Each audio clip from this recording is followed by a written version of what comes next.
Comme vous savez, la dernière fois, on a commencé le Polycop 4. Je vous ai parlé des ressources éducatives libres et je vous ai expliqué comment utiliser les unités de l'Université de Texas, etc., etc. Mais à partir d'aujourd'hui, on va commencer les 3 polycopes, les polycopes principaux de ce cours MFL 004, Introduction à la didactique. Avant de commencer, je voudrais faire une petite annonce. Pour MFL 004, nous avons avec nous Dr. Nargis Ali. La prochaine fois, ça serait moi et Dr. Rathor. Et puis encore, ça serait Nargis, j'espère. Je fais une petite introduction pour Dr. Ali. Ça me fait grand plaisir de l'accueillir à cette équipe, à notre cours de week-end. En fait, elle fait déjà partie de notre équipe parce que c'est elle qui a rédigé les 2 polycopes, Polycope 1 et Polycope 3, dans ce cours. Et c'est elle qui a écrit. Alors, vous avez déjà le matériel avec vous. Professeur de français à l'Alliance française de Delhi pendant de longues années. Chercheuse très enthousiaste et très engagée. Dr. Ali, elle est spécialiste en pédagogie alternative. Elle a beaucoup travaillé dans le domaine de pédagogie des langues, de FLE. Elle travaille sur l'usage de TIS. Et en fait, j'ai eu de grands moments de discussion et d'échange avec Nargis pendant les dernières quelques années. Je suis très contente de l'avoir avec nous aujourd'hui. Bon, le premier polycope, Nargis, ça s'est basé sur les théories, les grandes approches. Comme on a discuté la dernière fois, il y a beaucoup parmi vous qui sont des enseignants, des instructrices, des instructeurs, des enseignants, des professeurs à plusieurs institutions en Inde. Mais ce qu'on fait ici aujourd'hui, c'est beaucoup plus sérieux. C'est une partie de ce qu'on appelle les études avancées, parce que vous avez déjà pratiqué en tant que professeur, vous avez déjà enseigné la langue, mais qu'est-ce qu'il veut dire par la didactique? Qu'est-ce qu'il veut dire par cette pratique de langue? Aujourd'hui, Dr. Ali, elle va discuter avec vous le premier polycope où on discute, vous pouvez échanger, vous pouvez discuter avec elle les théories, le cadre conceptuel, tout ce qui veut dire par la didactique des langues. Vous allez comprendre le FLE d'une perspective beaucoup plus avancée que vous avez fait. Bon, la dernière fois, c'était uniquement le matériel pour la préparation de fiches pédagogiques, mais cette fois, c'est plutôt la théorie, la didactique. Alors, la parole est à vous, Nargis. I shall take leave after this, and Nargis, so you continue till 5. And once again, I repeat, tomorrow's class, c'est à partir de 15h à 17h. Nargis est un peu occupée. Alors, je vous laisse. Nargis, bonne chance. Bonne chance à vous tous. Merci beaucoup. La parole est à vous. Merci. Bonne journée. Bonjour tout le monde. Bonjour madame. Bonjour madame. Bonjour madame. Bonjour madame. Oui, très bien, merci et vous? Super, moi aussi je vais très très bien, merci beaucoup. Ça sera super chouette si vous pouvez démarrer la caméra, vous pouvez être visible et vous pouvez participer d'une manière active. Ça me plaira beaucoup. Merci Karishma, Anish, Reddy d'avoir allumé la caméra. C'est gentil. Merci Adita. Bon Radhika, c'est super de vous voir. Bon, comme vous le savez, moi je m'appelle Nargis et j'essaierai de vous guider en ce qui concerne votre... Vous pouvez couper votre micro par contre, il faut juste démarrer la caméra mais on n'a pas vraiment besoin de couper le micro pour le moment. Swati, pourriez-vous éteindre votre micro, s'il vous plaît? Merci beaucoup. Bon, donc aujourd'hui, on démarre notre discussion sur le premier bloc de la didactique, dont le titre est « Le survol des notions de base de la didactique ». C'est-à-dire, on va essayer de vous donner un petit aperçu de ce domaine. Et j'espère que vous avez déjà eu l'occasion de lire un peu le matériel que vous avez. Sinon, en tout cas, je vais essayer de toucher tous les points clés pour vous aider. Donc, didactique, est-ce que ça vous dit quelque chose? Si oui, quoi exactement? Qu'est-ce que vous comprenez par ce terme didactique déjà? Une personne, quelqu'un qui pourrait répondre? Allez-y. Reddy, vous n'êtes pas audible. Le micro. Pédagogie. OK, c'est lié à la pédagogie. OK. D'autres réponses possibles? OK. C'est lié à la théorie de l'enseignement. Voilà, ce qui est lié à la théorie de l'enseignement. Donc déjà, un autre mot-clé lié à la didactique, c'est l'enseignement. Super, Adita. D'autres choses à y ajouter, les autres? La didactique correspond à l'ensemble des méthodes, techniques et procédés pour l'enseignement. Ça, c'est j'ai trouvé. Oui, Sunil, exact, vous avez raison. Donc, bravo. Donc déjà, je pense que ça englobe tout ce qui est la didactique. On parle de l'enseignement, on parle des procédés, des méthodes utilisées pour enseigner. Et puisque vous êtes tous, ou au moins la majorité parmi vous, vous êtes des enseignants déjà, je pense que ce mot est assez important pour vous. Et c'est pourquoi ce module pour vous dans ce programme de master. Donc voilà, la première unité intitulée « Les grandes théories de la didactique des langues étrangères » discute 4 grandes théories. Mais sachez, il y existe plusieurs. C'est juste qu'on ne voulait pas vous embêter avec beaucoup de détails. Donc, on a essayé de choisir juste les 4 qu'à notre avis, il nous semblait plus important. Donc, le premier étant behaviorisme. Est-ce que ça vous dit quelque chose, ce terme déjà, behaviorisme? Ça vient du mot anglais, en fait, c'est-à-dire il y existe un mot anglais plus ou moins transparent. Donc, si vous pouvez ajouter quelque chose là-dessus. Quelques idées? Oui, non, pas du tout. C'est compliqué. Sunil, vous voulez peut-être ajouter quelque chose? Madame, behaviorism, ça, Pardon? comme en anglais, les manières parmi lesquelles les apprenants ils adoptent l'enseignement. Ça, c'est le behaviorism. Comme si je travaille avec les petits, les débutants, le behaviorism, ça sera différent que les apprenants à l'université. Bonne réponse. Il y a quand même une certaine idée qui est valable là. D'autres choses à y ajouter? Merci Anish pour la réponse. Quelqu'un d'autre?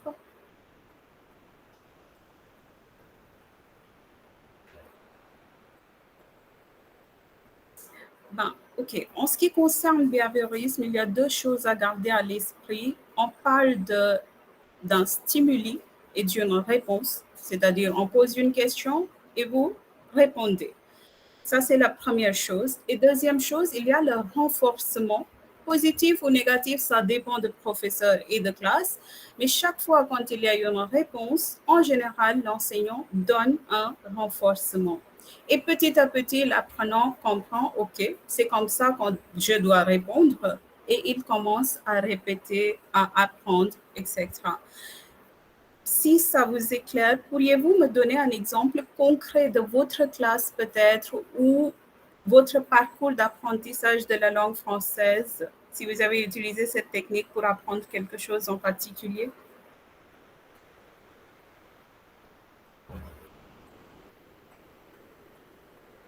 C'est visible même dans notre maison, hein, quand il y a des petits bébés, comme Anish vient de nous dire, ben avec les petits, vous dites quelque chose, ils vous imitent, ils répètent, ils développent un certain type de behaviorisme, si je peux dire.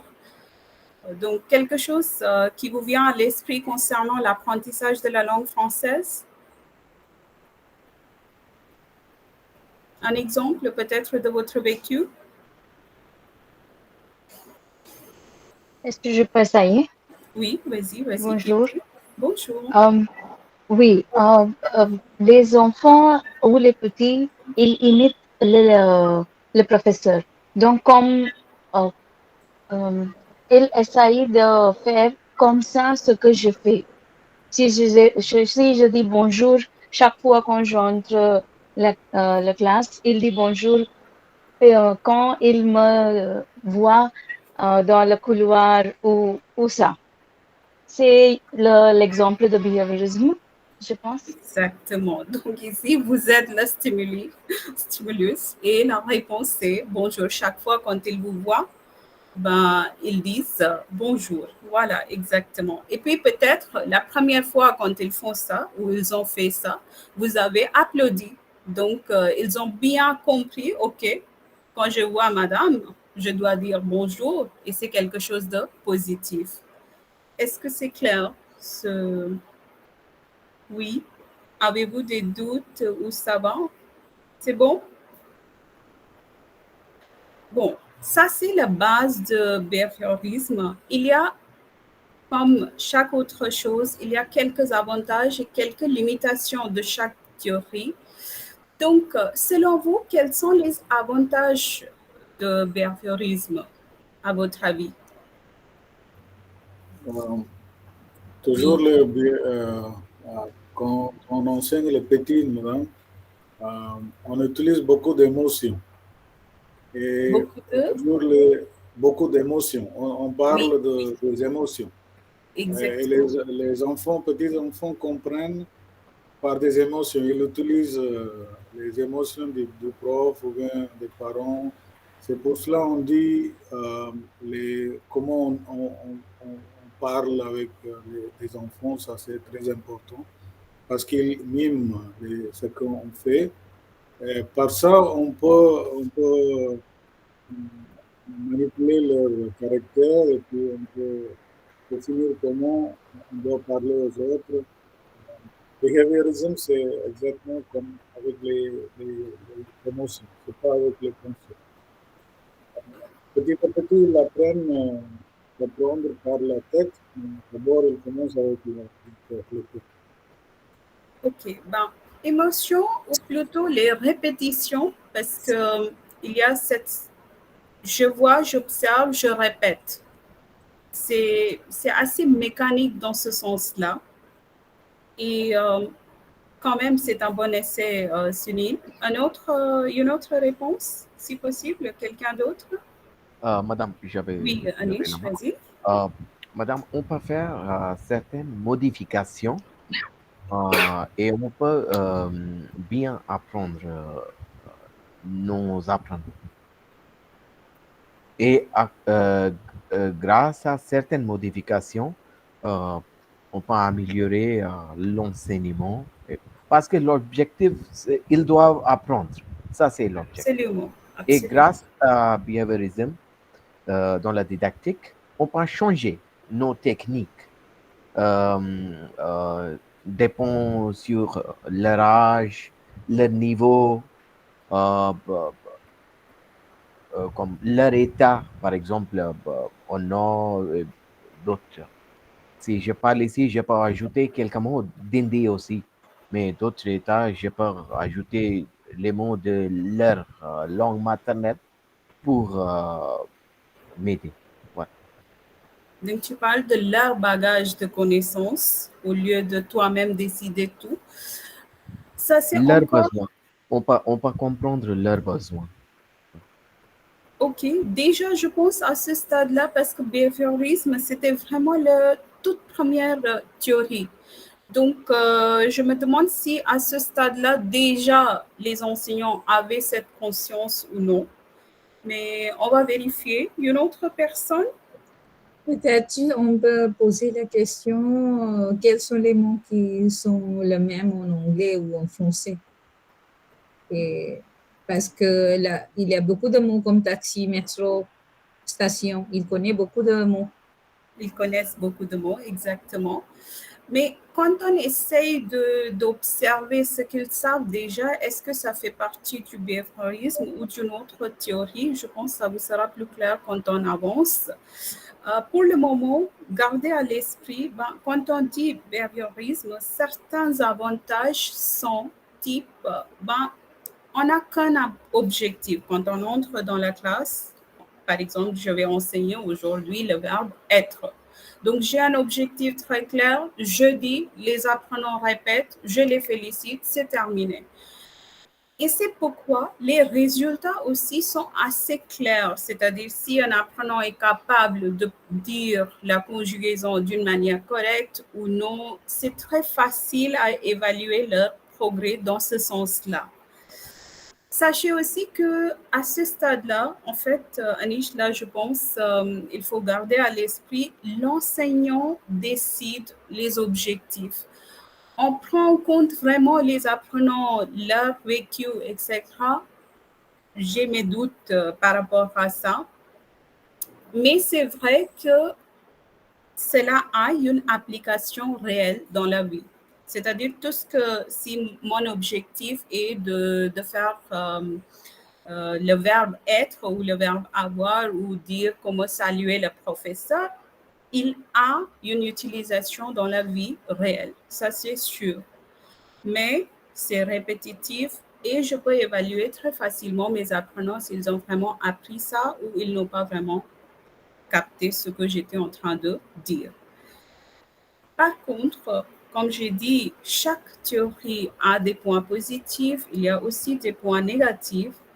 Quel point négatif vous vient à l'esprit quand on parle du behaviorisme? Maintenant, vous avez une idée claire, il s'agit de quoi exactement. Vous entrez dans la classe, vous êtes le maître, monsieur, c'est tout. Vous donnez un certain concept, les apprenants répètent. Alors, quel type de limitation pourrait-on avoir dans ce cas-là? Chaque élève n'apprend pas dans la même vitesse où il y a une différence entre la compréhension de chaque élève dans la classe.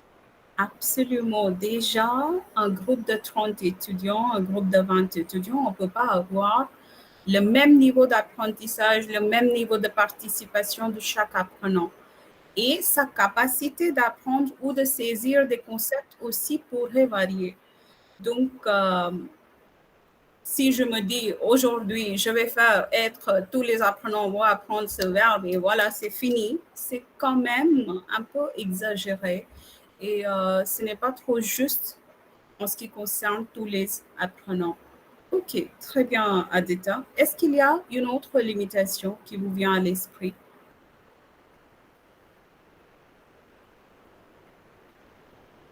Madame, est-ce que je peux? Oui, vas-y, Maîtrise.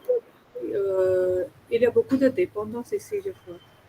Il y a beaucoup de Dépendance de de la méthode de professeur, de la professeure, parce que sinon, ainsi, je crois qu'il n'y a pas d'auto-apprentissage. Et ça va pour les niveaux bas, mais pour les niveaux élevés, il faut que l'étudiant pense, réfléchisse et essaye d'apprendre de nouveau quelque chose et soi-même quelque chose. Il y a des sujets sur lesquels il faut réfléchir, il faut faire ses recherches. Et je crois que pour les niveaux avancés, ça ne doit pas être la seule méthode d'enseignement. Bravo, Mathilde, c'est super. Donc, déjà, l'autonomie n'est pas là. tout dépend de notre professeur. C'est pourquoi je dis professeur, c'est le maître, monsieur sait tout. Ce que le professeur dit, moi, je répète. Donc, c'est quand même limité dans ce sens-là. D'autres choses qu'on peut y ajouter? Si, madame, si on travaille avec des élèves de différents types dans la classe, l'imitation, ça c'est le travail du prof. Comment dirais-je, il faut préparer des fiches de pédagogie à chaque fois qu'il entre, qu'elle entre dans la classe, et puis ça prend beaucoup de temps. Et puis, on ne peut pas copier-coller d'ici, il y a des limitations parce que les élèves devant nous, c'est pas besoin exactement dans d'autres fiches. Donc, il faut, comment dire, customize pour eux, ça prendra beaucoup de temps pour chaque fois. Mais heureusement, on travaille et puis méthode, on concentre beaucoup. Et puis plus, la limitation, c'est s'il y a 20 élèves comme des écoles britanniques, 15 élèves, ça va. Mais les écoles indiennes, ça passe 30, 35, 40 à peu près. Ça sera difficile quelquefois. Mais on doit... Absolument. C'est vrai. Donc, bravo Sunil. Encore une fois, on revient au fait qu'il y a certains apprenants qui sont négligés dans ce sens-là. Et aussi, il s'agit beaucoup plus de travail pour le professeur parce que c'est lui qui décide l'objectif, c'est lui qui va dans la classe, qui pose la question, qui donne le stimulus, etc. Donc, il y a beaucoup de responsabilités côté professeur. C'est vrai. Est-ce qu'il y a d'autres choses qu'on pourrait y ajouter? Madame, je pense que tout le temps, si on travaille avec la méthode, ça peut aussi créer moins d'entrée chez les étudiants. Pardon? Je répète, oui. Je dis, si on travaille tout le temps avec la méthode dans la classe, ça crée moins d'entrée avec les étudiants. Il faut avoir des activités ludiques dans la façon d'apprendre, d'enseigner les étudiants. Voilà, donc il faut varier les activités, c'est vrai Radhika, et ça devient beaucoup plus évident quand on parle de l'approche actionnelle, etc. Parce que là, on dit qu'il faut toujours varier, il faut faire d'autres choses, etc. Mais ici, puisque c'est trop cadré, c'est quand même limité, cette théorie. Est-ce que c'est clair? Les avantages, quelques critiques, vous comprenez quand même, vous avez une idée globale de ce que c'est le behaviorisme? Oui? C'est bon tout le monde? Oui? Un peu? C'est bon? Merci beaucoup, Radhika, c'est gentil. Bon, donc on continue. Je passe alors à notre deuxième théorie qui s'appelle cognitivisme. Et ça vous dit quoi exactement ce terme? Il s'agit de quoi à votre avis? Je pense que quand on travaille dans une perspective mémorale et quand on crée des actions imaginatives pour les élèves dans une situation avec des activités on crée parce que d'écrire quelque chose, ça tape sur la tête et donc ils créent des imaginations et donc ils transmettent leurs idées dans une façon simple. Donc, ça peut être une façon cognitive à enseigner les élèves, je pense. Voilà. Donc, comment l'apprenant traite une information donnée, c'est ça sur lequel est basé le cognitivisme. Donc, on dit que voilà, l'apprenant a la capacité de penser, il a une certaine information, il réfléchit, il décide c'est quoi exactement ce qu'il vient d'apprendre Et ce traitement de l'information chez l'apprenant, c'est la base de cette théorie. Behaviorisme disait, moi je vous dis, vous le répétez. Vous n'avez pas vraiment besoin de réfléchir. Par contre, cognitivisme dit, non, même si c'est un apprenant, même si c'est un petit bébé, il a quand même la capacité de réfléchir, de traiter l'information de sa propre façon. Est-ce que c'est clair? Oui? Bon, comme le behaviorisme, cette théorie aussi a des avantages. Et pourriez-vous me dire quelques avantages rapidement?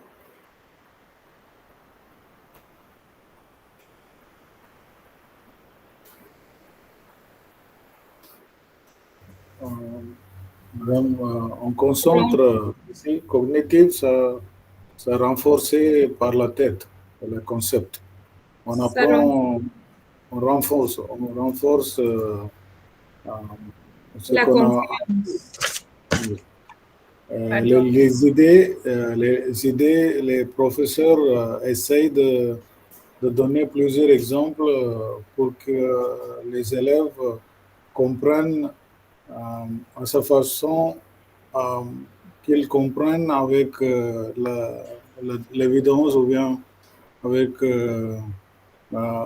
la question et discussion, on comprend bien qu'est-ce que veut dire ça, parce que ça logique. On a appelé la logique dans l'enseignement. Soit tu dis, cela développe la capacité de réfléchir et Et aussi, du raisonnement. Ça renforce la confiance. Absolument. L'apprenant devient beaucoup plus sûr de soi-même parce qu'il utilise. Et là, Anish, on s'appuie sur ce qu'il sait déjà. Et on essaye de développer là-dessus. Parce qu'on ne pense pas que sa tête est vide.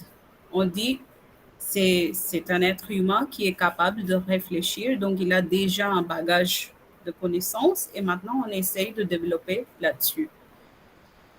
C'est bon. Donc, il y a plus de confiance chez l'apprenant. D'autres choses? Il réfléchit. Je pense Oui, vas-y. c'est la compréhension avant de... on n'apprend pas en faisant par cœur, on apprendra par cœur. On comprend le concept, donc ça reste dans votre tête. On n'oublie pas vite. Absolument, c'est super, Lydie. Donc, apprendre par cœur, répéter, etc., tout ça, c'est behaviorisme. Cognitivisme, comprendre, réfléchir un petit peu de quoi il s'agit, etc. Donc, plus de confiance, plus de participation aussi de la part des apprenants. Est-ce qu'on peut dire que ce sont des apprentissages immersifs? Oui, exactement. Ça s'appelle l'apprentissage immersif, c'est-à-dire l'apprenant lui-même essaye de décortiquer ce qui est devant lui et il comprend à son propre débit, il apprend à son propre débit. C'est exact. Et il essaye de décomposer les problèmes complexes aussi, lui-même. Donc, ce n'est pas juste ce que le professeur dit, j'essaye de répéter, c'est aussi moi-même ce que je suis capable de faire parce que ma tête me dit ça, parce que j'ai un cerveau qui me guide. C'est clair? Ça va, Anish? Ok, super. Oui, Quand vous êtes visible, je peux comprendre si vous comprenez ou ne comprenez pas. Donc, les autres, si vous pouvez démarrer la caméra, ça sera chouette. Mais bon. Et les limitations de cognitivisme? Madame, c'est exactement, on utilise beaucoup d'esprit et on essaie de comprendre un élève avec l'autre. Et puis, les élèves, tout le monde travaille dur, mais il ne peut pas, les élèves ne comprennent pas comment accepter son défi, échoue, si quelqu'un échoue, ça sera des choses émotionnelles. Les élèves, on donne moins d'importance pour l'émotion, comment contrôler l'émotion. Donc, ça devient une limitation des élèves. Donc, les émotions sont quand même négligées un petit peu quand on parle du cognitivisme, comme Sunil vient de dire. Bravo, Sunil. D'autres choses?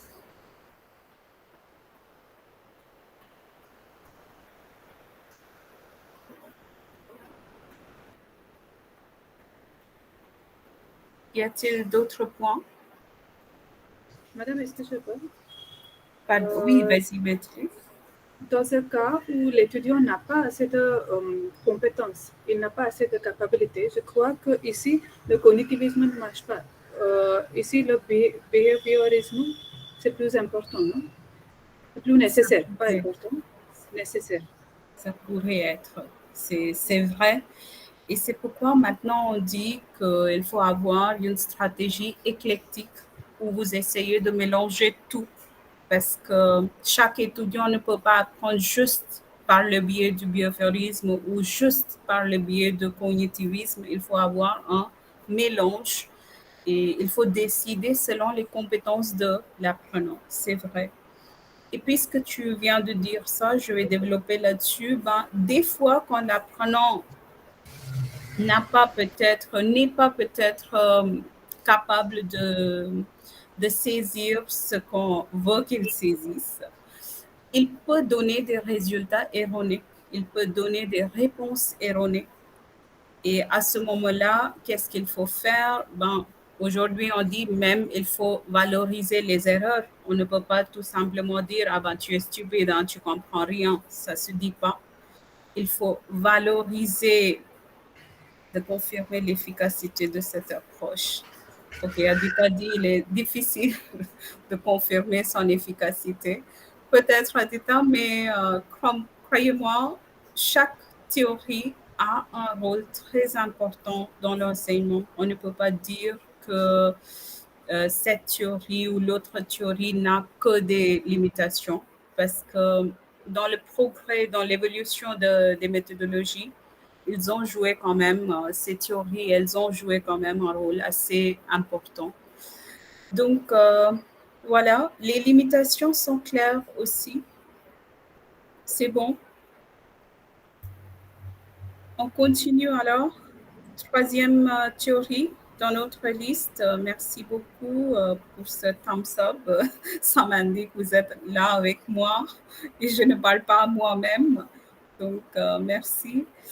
OK, on parle maintenant du constructivisme et le mot encore est assez transparent. Si vous pouvez me dire de quoi il s'agit, constructivisme.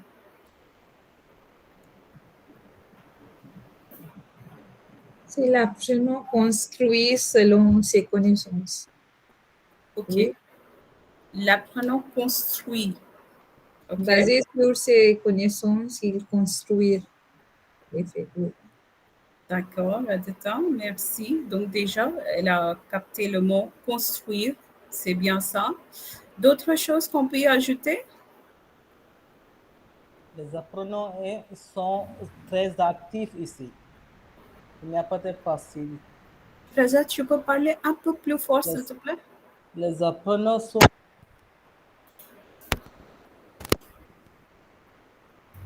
It was better before. Say it again. Je peux expliquer moi? Oui. I really wanted to hear him because he's speaking.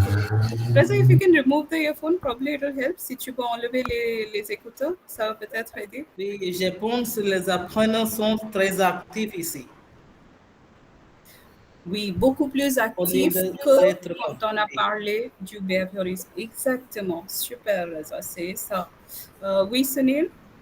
Madame, c'est constructivisme et la théorie selon laquelle les apprenants utilisent les expériences de la vie et ils participent simplement pas observer passivement des informations, mais il participe et il applique ce qu'il a appris par l'expérience du monde et réfléchissant à ces expériences. Exactement. C'est trop bien. D'autres idées? Et quand on dit il construit, c'est vraiment très bien, mais est-ce qu'il construit tout seul, soi-même, ou il y a d'autres facteurs qui jouent un rôle? Ils construisent selon leur expérience. Ok, ses propres expériences, oui, ça pourrait être un point, mais y a-t-il d'autres choses? Et aussi, Mais madame, ils apprennent la Expérimente aussi. socialisation. Ils commencent à socialiser en utilisant leur connaissance. Voilà, donc constructivisme et après il y a socio-constructivisme. En fait, c'est trop, c'est-à-dire ces deux théories sont assez proches l'une à l'autre.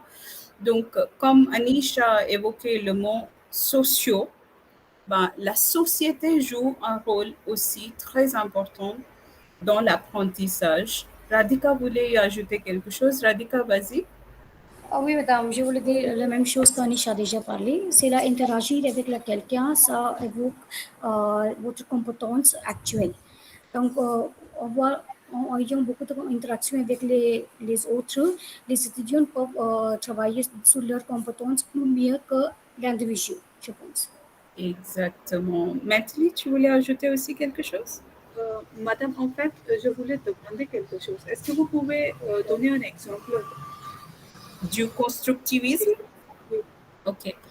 Imaginez, il y a un apprenant qui sait... ok, déjà d'abord, est-ce que quelqu'un a un exemple concret? Et puis, je vais donner un exemple. Madame, jeu de rôle?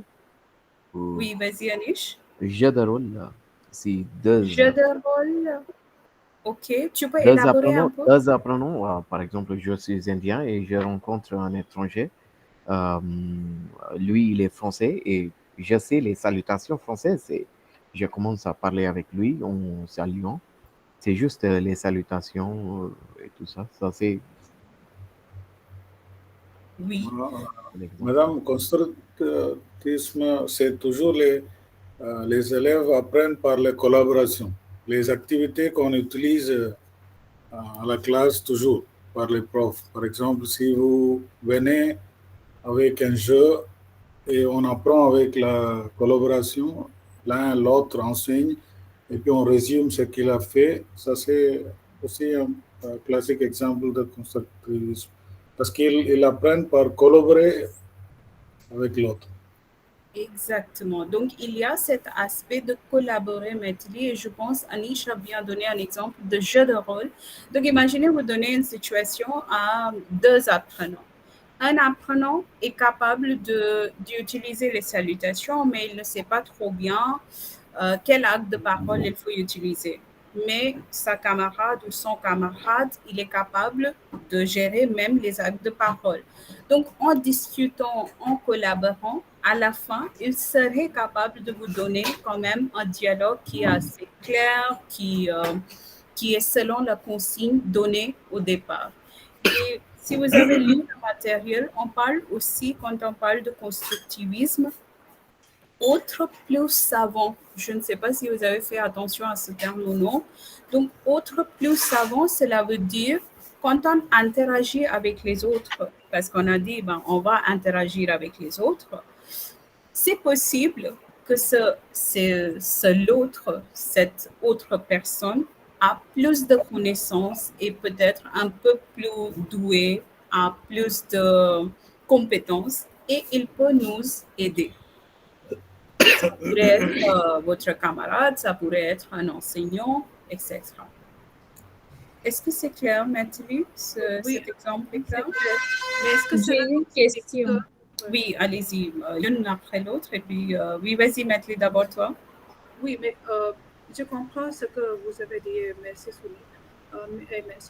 Mais est-ce que le fait d'écrire un essai ou faire un monologue, est-ce que cela aussi c'est du constructivisme? Parce qu'ici, il n'y a pas de sociabilité. Il y a juste l'apprenant qui écrit et le professeur, selon le SLM, on a écrit le professeur encourage les apprenants. Et pour écrire un essai ou pour faire un monologue, il faut un peu d'encouragement de la part de la professeure aussi. Donc la production orale ou la production écrite faite par l'apprenant seul, est-ce que cela fait partie du constructivisme aussi? Très bonne question. Et attendez, hein, d'abord j'écoute la question d'Adita aussi. Adita, vas-y, quelle est... Oui, ma question est qu'on fait l'exercice de présenter vous en classe. Mais quand les élèves donnent l'examen de DELF A1, elle a une fiche à compléter. Est-ce que c'est un exemple de constructivisme? Oui. Ok. Quand vous me posez cette question, est-ce que cette question fait partie de constructivisme ou non, etc., je vous conseille de réfléchir encore à ce que je viens de dire. On ne peut pas nettement dire que ça fait partie de ça ou ça ou ça. Par exemple, Maîtrise, toi-même, tu as dit, il y a l'encouragement du professeur, donc c'est quelque part le renforcement positif qui vient du behaviorisme. L'apprenant va réfléchir un petit peu ce qu'il a dans la tête, ça fait partie du cognitivisme. Et si jamais il est trop bloqué, il n'arrive toujours pas à écrire, il va peut-être demander au professeur, il va peut-être poser des questions à ses camarades. Là, c'est vraiment le constructivisme. Et allons même un petit peu en avant, s'il consulte Internet, s'il cherche des idées pour écrire cet article, ben on parle aussi du connectivisme dans ce sens-là. C'est clair.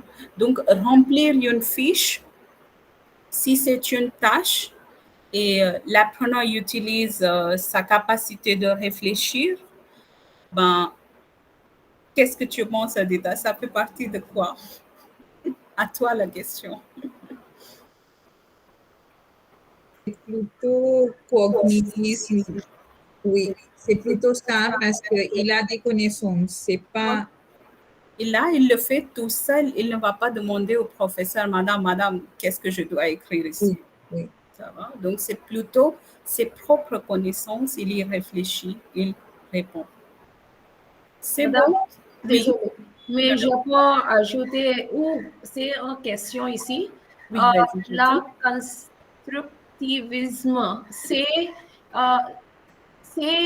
il change à propos de sujet ou un thème que nous discutons dans la classe. C'est possible ici? Parce que si il y a un cours de grammaire, ça va? Oui, nous on explique les étudiantes adjectifs. D'accord. Ici, c'est le sujet ou le thème, c'est adjectif. À la fin de la classe, si un étudiant pourrait utiliser les adjectifs comment placer avant, comment placer après et construire une phrase couremment. C'est constructif. Constructivisme. Oui. Constructivisme quand il est en train de construire son bagage lui-même. C'est ça la question, si je ne me trompe pas. Oui? OK. C'est comme ça, c'est constructif. Oui, c'est la zone de développement. On dit c'est la zone, on lui donne une chose et lui-même, il est en train de développer et de réfléchir et de dire, OK, ça aussi c'est possible. Chaque fois, elle est en train d'ajouter S ou elle est en train d'ajouter E. Peut-être cela a une importance, peut-être c'est lié au féminin. Donc, absolument. Et ici aussi possible de appliquer la théorie de Bloom's taxonomie. Oui, taxonomie, en fait, on va découvrir ça en détail. Ça aussi, c'est quelque chose de base qui est visible dans presque chaque chose qu'on fait dans la classe. Donc, tu as raison, Jyoti. On va en parler plus en détail bientôt. Hein. D'accord, madame. Merci. C'est bon, on avance. Anisha a répondu, on essaye de prononcer constructivisme. constructive. Oui, vous êtes en train de construire la prononciation dans la tête. Pourquoi pas, Anish? Bon exemple. Bon, ça va, on continue alors. Les limitations du constructivisme, quand même, il faut parler un petit peu de ça et puis on va parler de la dernière théorie. Donc, quelles sont les limitations?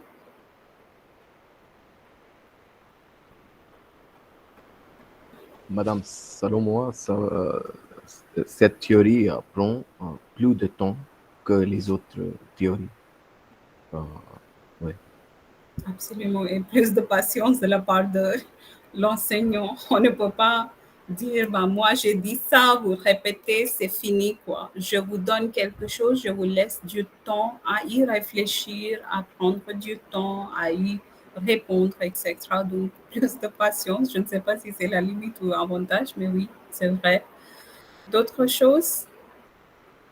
Est-ce que je peux essayer, madame? Oui, allez-y.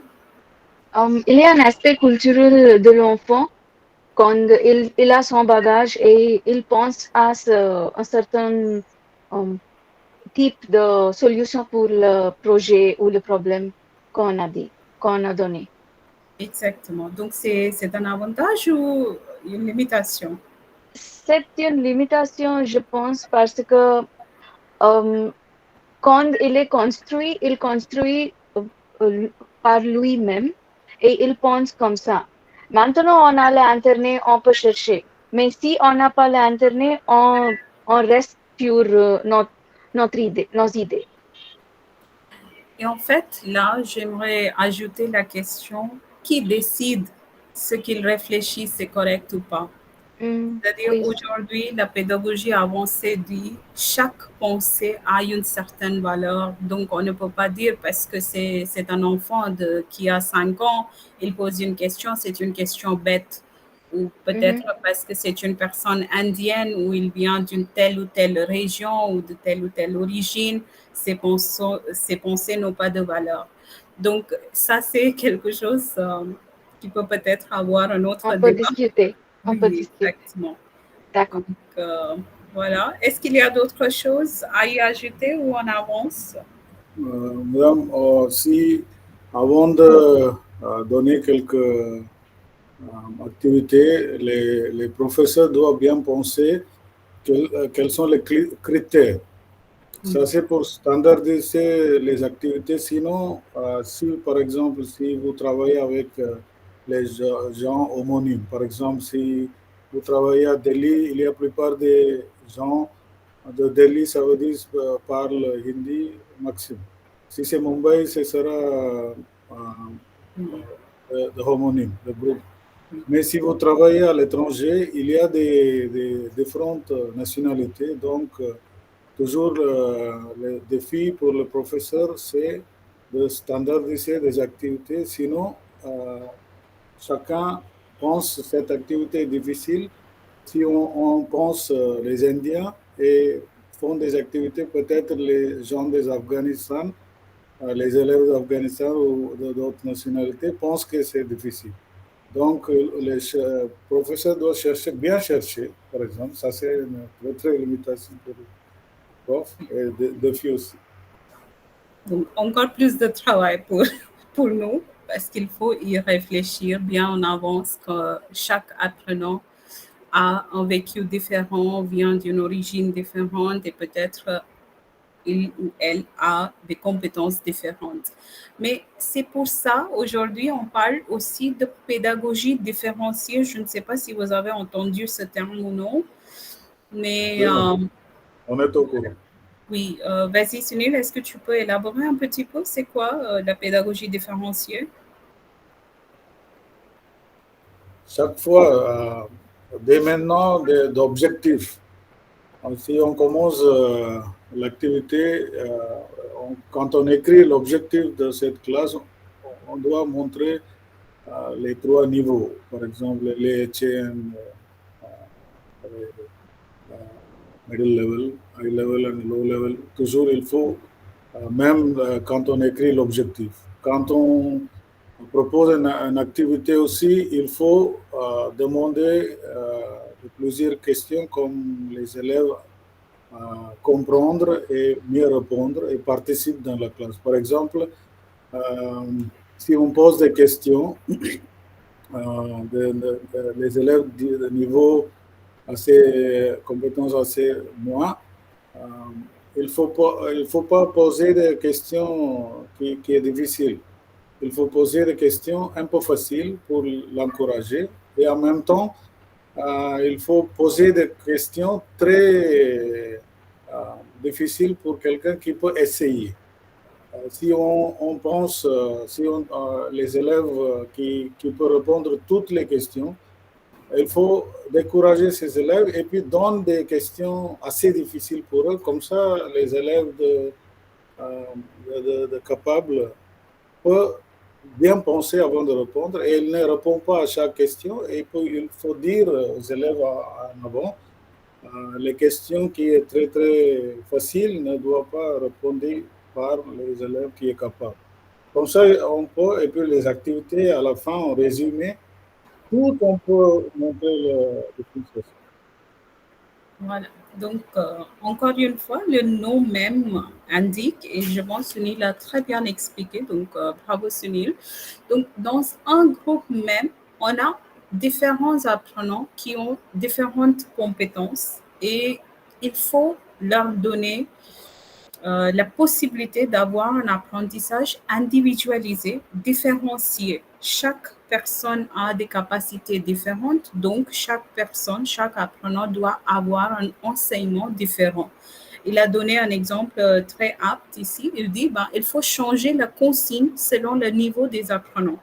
Donc, si je parle à un groupe qui est un peu faible, je vais peut-être utiliser le lexique qui est simple, je vais utiliser le temps du présent au lieu d'utiliser subjonctif, conditionnel, nanana, et je vais essayer d'expliquer avec des gestes, des mimes, tout ce que je peux utiliser pour faciliter la compréhension. Par contre, si je sais que ce groupe est assez fort et il est capable de gérer les temps variés, il maîtrise bien le subjonctif, il a un niveau élevé du lexique, là, il n'y a pas de problème. Je peux parler d'une manière fluide sans vraiment beaucoup réfléchir à reformuler mes consignes.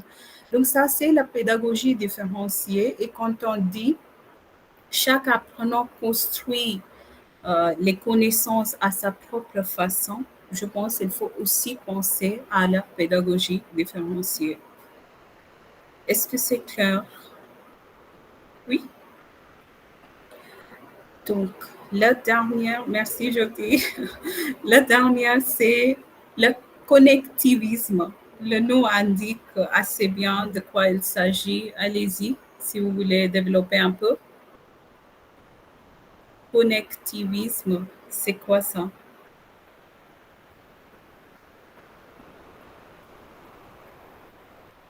Dans l'ère de technologie.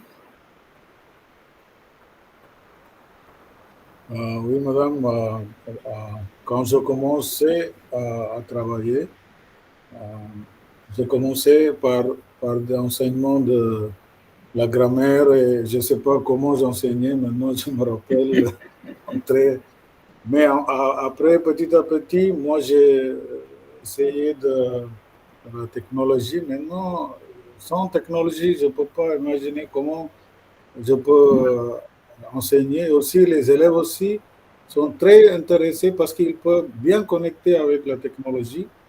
Donc, petit à petit, la technologie, ça vient dans l'enseignement comme bien naturel. Et puis, ces générations, il apprend par technologie. Et puis, avant, l'informatique, c'était une matière à l'école ou bien au collège ou à l'université. Mais maintenant, ça s'est bien intégré avec les élèves de KG jusqu'à 12.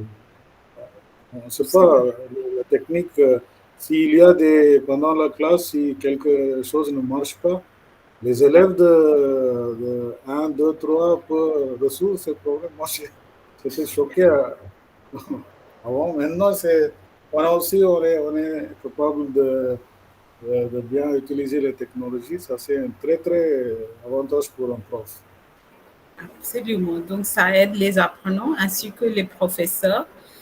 Et on est trop dépendant de technologie aujourd'hui. Donc, on dit que l'apprentissage, c'est un processus de connexion. Donc, cela peut être interprété dans le sens de notre connexion avec la technologie, mais aussi la connexion avec les autres. Donc, mais c'est vrai que la technologie fait une partie importante de ce processus quand on parle du connectivisme.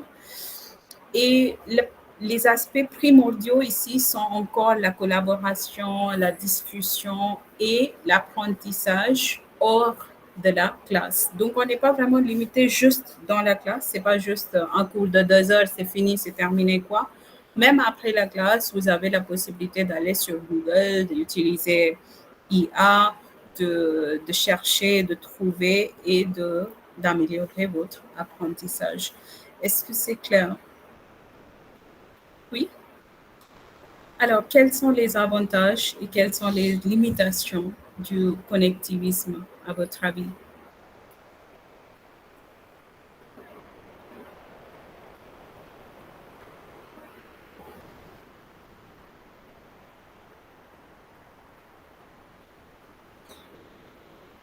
Avec la technologie, l'avantage, d'après moi, c'est qu'on peut travailler avec les élèves qui est faible.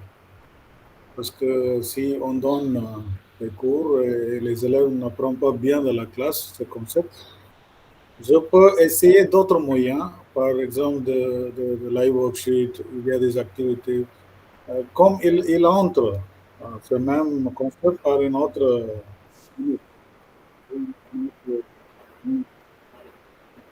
donc, c'est pas bien nécessaire que tout le monde doit comprendre. Donc, ça c'est la technologie, ça nous aide. Et aussi, il y a des avantages, mais les autres disent. L'anish dit, bon, je fais la liaison, excuse-moi. Anish dit l'accès tout le temps.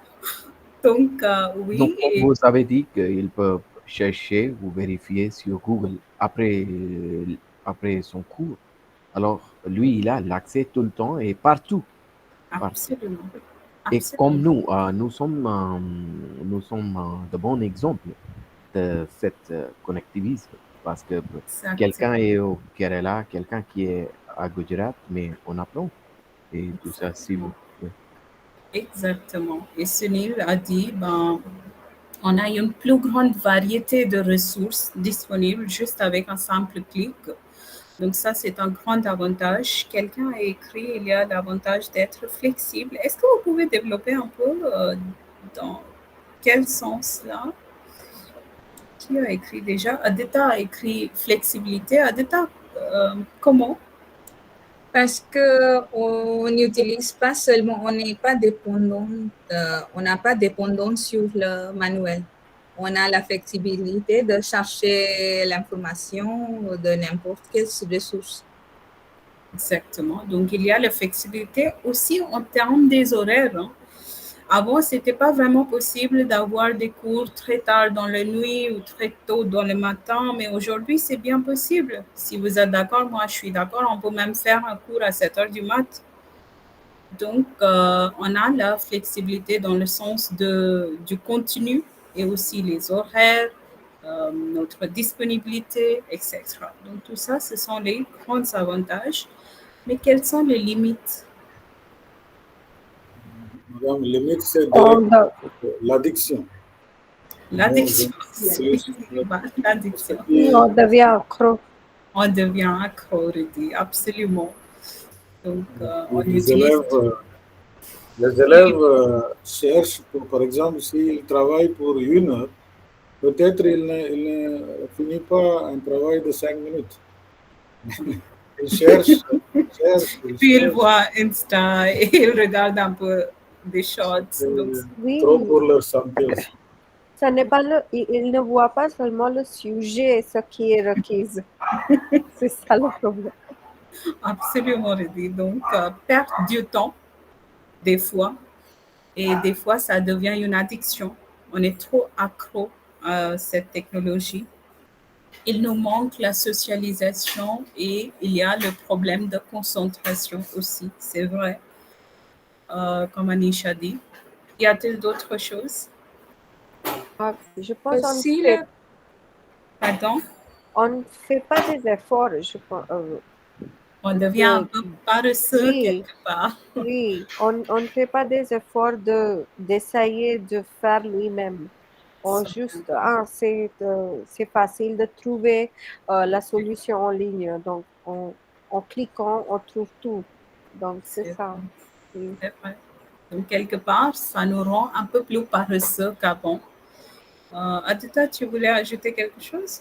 Oui, parce que la plupart des élèves, quand on donne un devoir, ils utilisent Google Translator et beaucoup de fois, il n'y a pas de sens. Oui, ça n'a aucun Oui. sens, c'est vrai. Pas seulement Google Translate. De nos jours, maintenant, on utilise ChatGPT pour écrire les essais. Un élève dans le cinquième, il écrit subjonctif. Et c'est quoi ça? C'est vrai, donc ça nous rend un peu plus paresseux, ça diminue la qualité de notre travail aussi quelque part, si on ne l'utilise pas avec sagesse. Donc voilà. Madame, Alors, Un mais, élève de quatrième hmm, a écrit une lettre pour son absence pour 15 jours, Gamou. Moi, j'ai demandé comment vous pouvez écrire la composition dans la classe, la rédaction de la classe, vous écrivez 3 lignes et vous pouvez écrire 15 lignes. Il m'a dit, ça t'a choqué. Moi, j'ai demandé à mon père de donner des editing. Il n'a pas donné. ChatGPT, il a écrit il a une lettre. tout fait pour lui, c'est vrai. Sapna voulait ajouter quelque chose. Sapna, vas-y, je vous écoute. oui, madame, dans les villages où la technologie n'est pas disponible, ça serait un problème pour Oui, accéder à la technologie. absolument. Donc, des fois, ça pourrait créer un écart entre les gens qui ont la possibilité d'utiliser la technologie et ceux ou celles qui n'ont pas vraiment accès à la technologie. Donc, le professeur doit y réfléchir aussi. C'est vrai. Bon Oui, point. par exemple, pendant la pandémie, il y a beaucoup d'élèves qui ne peuvent pas suivre les cours en ligne Oui, parce qu'il n'y a pas des appareils. oui. Ils n'ont pas d'appareil, il n'y a pas d'Internet qui marche bien. Donc, il faut garder tous ces problèmes à l'esprit aussi quand vous essayez en tant que professeur d'inclure connectivisme dans vos cours. Ben, voilà, je pense que ça finit notre première unité. Et on prend 5 minutes de pause et puis on continue avec la deuxième unité. Juste 5 minutes pour boire un peu d'eau peut-être. Et puis on va recommencer. Ça va? Oui.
OK. Bon, on recommence alors.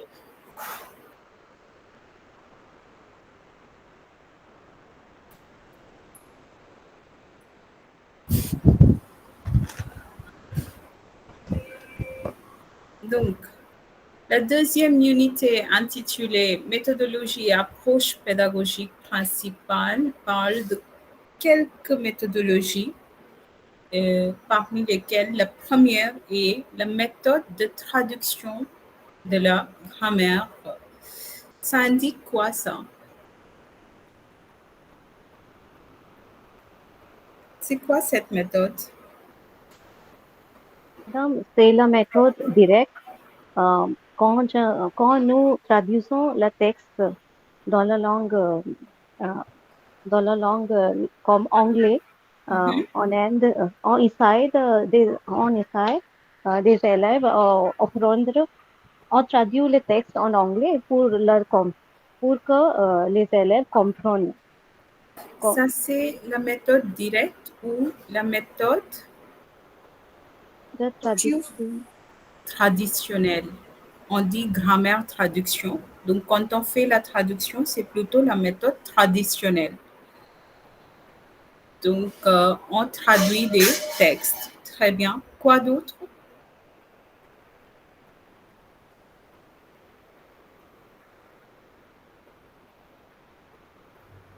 Madame, on peut imaginer nos profs à l'école ou à l'université, ils ont donné beaucoup d'importance à la grammaire.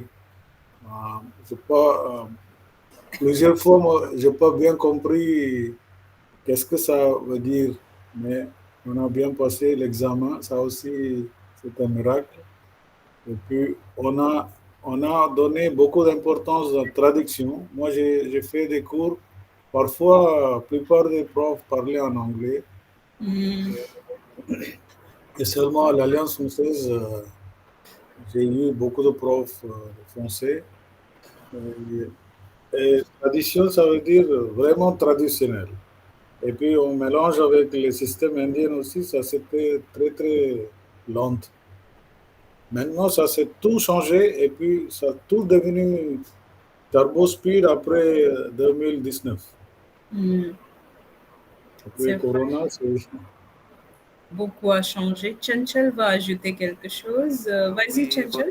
Oui, bonjour madame. Bonjour. Actually, en effet, ce que je voudrais dire, ce que je lis ici, méthode traditionnelle, ça veut dire que quand un étudiant ou une étudiante, il ou elle va essayer faire la traduction directement de la langue maternelle. C'est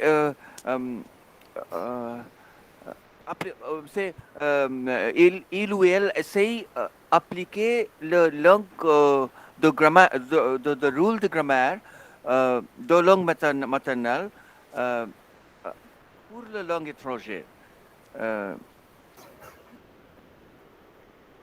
Donc oui, il y a deux choses importantes selon vous, c'est l'apprentissage des règles de grammaire et la traduction. Et là, je pense qu'on est tous d'accord là-dessus. Selon cette méthode, il faut apprendre les règles, etc. Et après, il faut traduire le texte pour comprendre. On apprend des mots, on les traduisons et on apprend la grammaire. Exactement. Donc, comme Sunil vient de dire, à un moment donné, dans presque toutes les écoles de notre pays, on utilisait cette méthode pour enseigner la langue française ou la langue espagnole, etc. Ça continue même aujourd'hui dans certaines écoles, mais je pense maintenant, on se penche plutôt sur la méthode ou l'approche actionnelle. Donc, cela change petit à petit, mais quand même, cela a joué un rôle très important à un moment donné. Et on nous disait, je means I, tu means you, et on apprenait comme ça. Donc, cela change maintenant quand même, heureusement. Et ça, c'était la méthode traduction ou traditionnelle. Donc, quelques caractéristiques importantes de cette méthode, comme on a déjà discuté, on a la traduction. Il y avait beaucoup d'exercices de traduction. Y a-t-il d'autres choses? La grammaire aussi, vous avez soulevé, donc la traduction, la grammaire. Quoi d'autre? On enseignait dans quelle langue? La langue cible ou la langue maternelle? La langue cible, non? La professeure utilisait la langue cible quand elle enseignait le thé? Non, non, non. Non, Non, Pas pendant enseigner, oui. Il utilisait sa propre langue, la langue maternelle, la langue des apprenants. अच्छा बेटा je को मैं बोलते हैं and that's the way qu'il continuait. Donc, Pardon, madame. En effet, c'est le problème qui existe maintenant même dans les écoles de l'Inde. Parce que ici, on utilise toujours la langue maternelle ou langue vernaculaire, toujours pour expliquer les rôles grammaires et les rôles étrangers, rôles grammaires de langue étrangère. Toujours, le professeur, l'enseignant, il ou elle va expliquer en utilisant la langue maternelle. Oui, c'est ce que je viens de dire. Cela est en train de changer, mais quand même, ça existe toujours, cette méthode de traduire. Y a-t-il d'autres choses que vous voulez ajouter là? Madame, avec la grammaire, on peut aussi maîtriser le vocabulaire avec, dans une façon traditionnelle parce que former des phrases, des structures, les élèves aident beaucoup, aident beaucoup de vocabulaire. Absolument. Donc, c'est une bonne façon dans la partie traditionnelle, je pense. Exactement. Donc, la grammaire, le lexique, la traduction, ensemble, la méthode traditionnelle. Adita, vas-y, tu voudrais ajouter quelque chose? Oui, on ne met pas l'accent sur la prononciation. Pour le moment, la prononciation n'est pas importante. Et pourquoi la prononciation n'était pas trop importante à ce stade-là? Parce que quel était le grand objectif? Le grand objectif, c'est seulement apprendre la langue, pas utiliser dans le manière. Non, madame, le grand objectif, c'était juste réussir à l'examen. Réussir à l'examen, oui. Ouais. Ça, c'est le... Non, mais c'est maintenant à l'école, mais avant, le grand objectif, ce n'était pas les notes. Avant, c'est seulement apprendre la langue, on connaît les mots, on peut traduire les phrases de français en anglais et anglais en français, et c'est ça. Mais quelquefois, les apprenants aussi, ils nous demandent, vous n'avez pas enseigné dans notre langue maternelle, vous n'avez pas traduit ça, vous parlez en français, français, c'est trop compliqué pour nous. Quelquefois, parce que notre système, c'est comme ça. Non, parce que dans les écoles, on a des élèves de IWS. Ils ne connaissent pas anglais, on doit traduire les mots en hindi. Peut-être que ce n'est pas le cas dans votre école, mais dans mon école, oui, c'est ça. Donc, c'est partout, cette situation. Je pense que c'est la question de quelqu'un qui apprend la langue étrangère. C'est le message donné à l'autre qui apprend la langue. C'était l'objectif de la partie traditionnelle, je pense. Parce qu'on prend quelque chose, c'est quelque chose de grand à ce moment-là. Il y avait quand même un certain élitisme associé à l'apprentissage des langues étrangères. Donc... La méthode traditionnelle c'était, mais avant, pas maintenant, c'était juste copier, coller du tableau et mémoriser et vomir dans l'examen. Ouais. Vomir pour être capable de lire des textes classiques dans les langues classiques comme le latin et le grec. Et c'est pourquoi la prononciation n'était pas importante. Moi, je sais parler cette langue et je suis capable de lire les textes. Ça, c'est la preuve finale. C'est tout. après, si je suis vraiment capable de voyager en France, de communiquer avec les francophones, ça c'est autre histoire. On n'y pense pas du tout quand on parle de méthode traditionnelle, excusez-moi. C'est bon, c'est clair.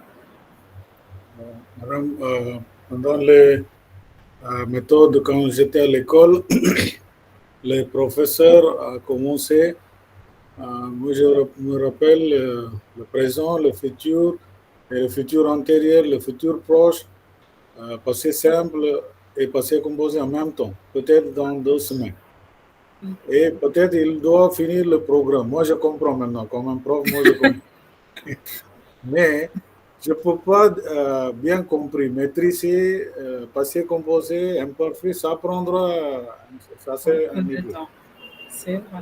Et un vrai désavantage dans la langue française, si vous sortez quelques passages de, par exemple, la traduction, notre programme, il y avait des contes. Et tout ça s'est écrit au passé simple. Et puis on ne peut pas bien expliquer aux élèves, tout à coup, on ne peut pas sortir. Avant ça, il faut un peu, comment dirais-je, dire la conjugaison au moins le verbe avoir, être, aller, venir. Exactement. Si vous sortez, vous pouvez pas expliquer. Maintenant, ça c'est devenu. On a enlevé tout à fait complètement le passé simple et le système, on parle de la langue française de Molière. Donc, ça, pour la connexion, pour bien connecter, ça c'est difficile pour un prof. Mais pour apprendre une langue, c'est pas grand-chose. Mais traditionnel, on a beaucoup concentré à la grammaire et traduction. Maintenant, on a enlevé quelque chose qui est très important, le passé simple. Donc, il n'y a pas de lien entre qu'est-ce qu'on peut sortir, on peut monter.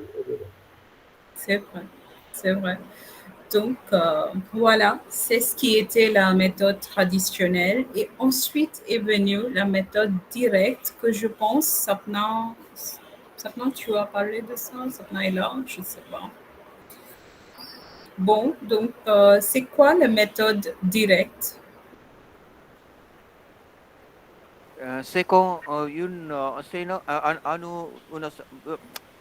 enseignant, une enseignante va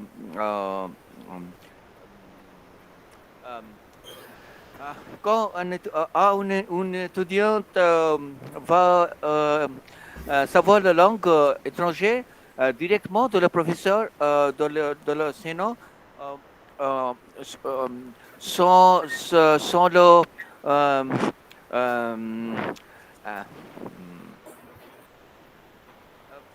Chinchil, je vous entends très mal. Oui. Est-ce que c'est clair? Oui, un peu mieux. Allez-y. Oui. Je peux citer, je vous citer un exemple de l'Alliance française quand j'ai commencé la leçon dans l'Alliance française. Il y a un professeur, Monsieur Philippe Gaudry, qui n'utilisait pas un même mot seulement dans la langue étrangère. Ça veut dire anglais ou hindi. Il essayait de donner la leçon en français directement et sans utiliser aucune chose d'anglais, aucun mot d'anglais. Et c'est la langue directe. Absolument, Chinchil. Merci. Donc, oui, déjà, l'enseignement passe de la langue maternelle. On enseigne maintenant en utilisant la langue cible. Très bien, Chinchil. Anish, tu voudrais ajouter quelque chose? Vas-y. Et on trouve l'absence d'explication des règles. C'est plutôt communicatif en utilisant la langue cible et en utilisant les aides audiovisuelles. Ça, c'est la méthode directe. Audiovisuel, c'est encore après ça, mais oui, je pense que tu voudrais dire c'est la stratégie inductive, donc la grammaire inductive.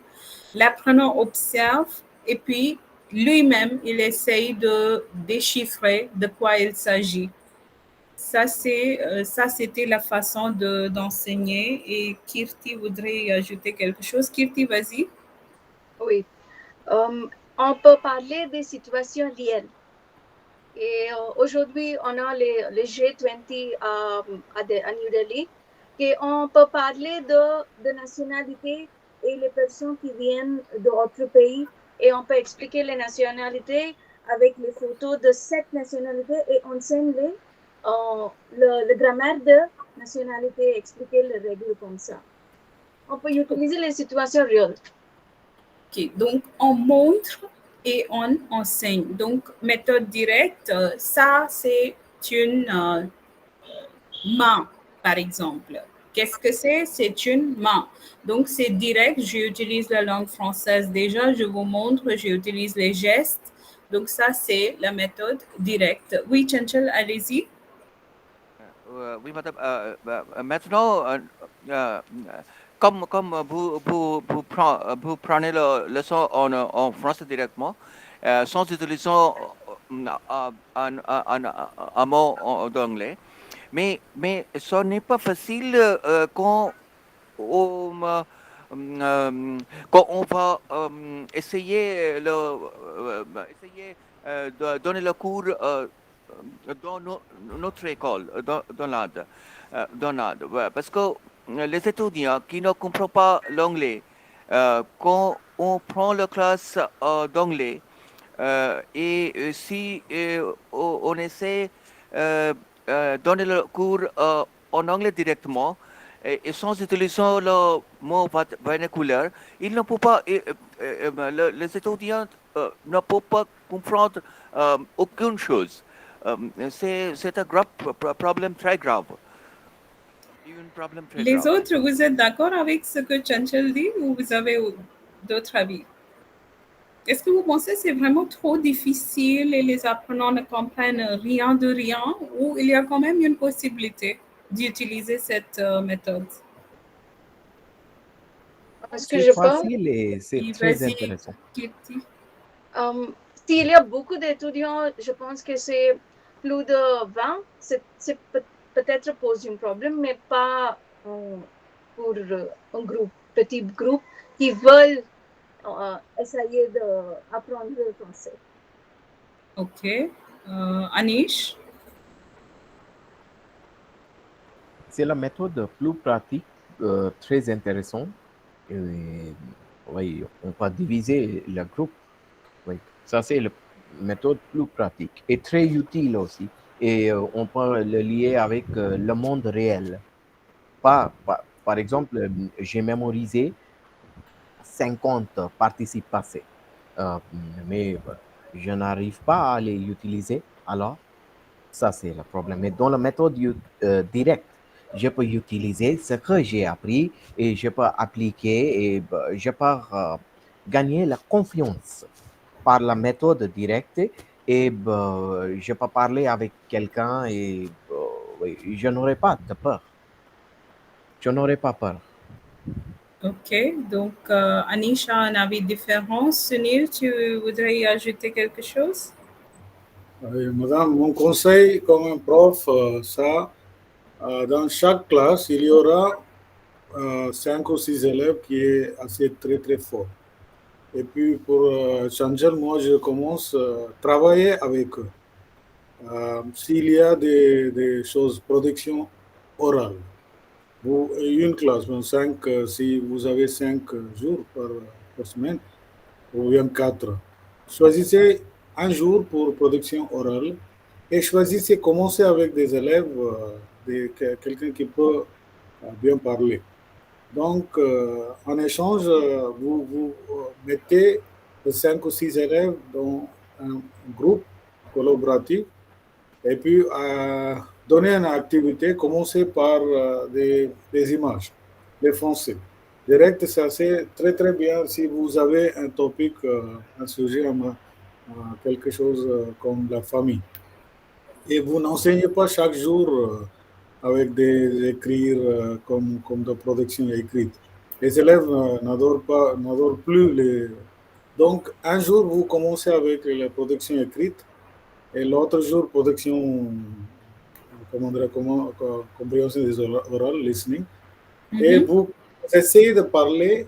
Donc, petit à petit, les élèves viennent pour parler, il sera en confiance. Donc, ça c'est un process, ça prendra 1 an. Donc, ça c'est votre base. Donc, ces élèves viennent l'année prochaine, vous commencez avec ce qu'ils ont appris. Donc, ne recommencez pas avec quelque chose comme présentez-vous. Et chaque fois, moi, j'observe dans plusieurs écoles, comme moi et l'autre école, chaque cycle, par exemple, 4e, il commence présentez-vous. 5e aussi, présentez-vous. Non, ce n'est pas besoin. Donc, il comprend un peu. Ça veut dire commencez avec présenter votre famille, votre école. Avancez le niveau, comme ça, il commence à parler, ou bien 9 et 10, il communique avec les nôtres, avec en français. Ça veut dire que ça, c'est un grand changement au niveau des écoles. Quand il entre à l'Alliance française, il peut bien continuer à DELF, il y a plusieurs choses à faire. D'accord. Chanchal voulait y répondre. Chanchal, allez-y. Oui, madame, le problème est la pauvreté, je pense. C'est un très grave problème. Presque, on n'a pas dans les écoles de l'Inde l'assistance audiovisuelle. Et si on peut avoir le système audiovisuel dans la classe, ce sera très facile, je pense. Peut-être, c'est vrai, l'infrastructure joue un rôle aussi, mais je pense que méthode directe se dépend de l'immersion. Donc, imaginez, par exemple, vous voulez apprendre la langue espagnole et au lieu de vous inscrire à Cervantes, vous décidez d'aller en Espagne et d'y passer 5 mois, 6 mois. Est-ce que vous pensez que vous allez apprendre la langue ou non?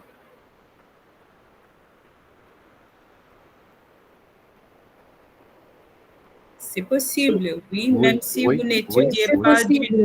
C'est bien possible parce que chaque jour, tout le temps, vous allez entendre des mots, vous allez communiquer quand même, vous allez essayer de vous débrouiller dans la rue, dans les restaurants. Donc, petit à petit, vous allez apprendre la langue. Et c'est ça le concept, je pense, derrière la méthode directe.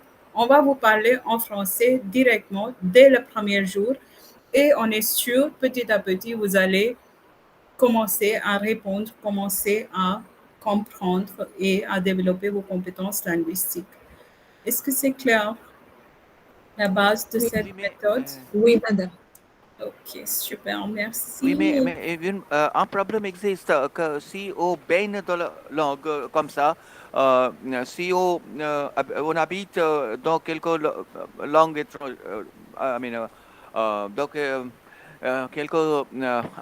quelques pays de langue étrangère, si on baigne dans la langue, le problème existe qu'on peut parler, on peut écouter toujours, on peut comprendre la langue orale, mais il ne peut pas savoir les nuances de la langue grammaire.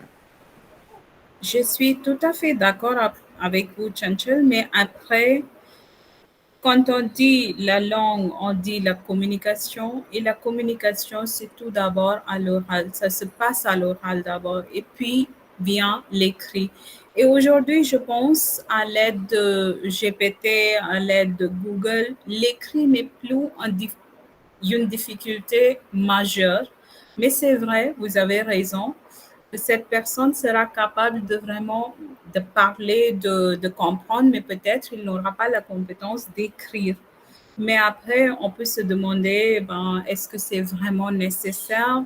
Oui, non. Y a-t-il d'autres solutions qui existent, surtout dans l'ère de technologie? À vous d'y réfléchir. Oui? Mais je ne dis pas que la méthode directe était la méthode parfaite et il n'y a pas de souci. Bien sûr, c'était limité quand même et ça devient un peu rébarbatif quand même. On est en train de répéter. Donc, il a ses limites aussi. Et c'est pourquoi on est passé de direct, on est passé à la méthodologie SGAV. Ça veut dire quoi, SGAV? S-G-A-V. Ça indique quoi, cette abréviation? C'est structure globale audiovisuelle. Ok, élabore un peu, Adita. Bravo, déjà. Tu vas donner le nom. On met l'accent sur la compétence de parler la langue. Oui, au lieu de seulement apprendre le grammaire ou faire la traduction. Donc déjà, les deux choses importantes, audio-visuel. Donc là, comme Chanchal a dit, l'infrastructure pourrait devenir un grand problème si vous n'avez pas de projecteur, si vous n'avez pas d'ordinateur, etc. Mais à cette époque-là, il utilisait beaucoup les laboratoires de langue. Je ne sais pas si vous avez observé ça, même à l'université de GNU, à l'université de DU, il y a des laboratoires où on pouvait mettre les casques, on écoute, on répète. Donc, ça existait, ça existe même aujourd'hui dans les manuels d'aujourd'hui. Donc, quelles sont les caractéristiques principales de cette méthodologie?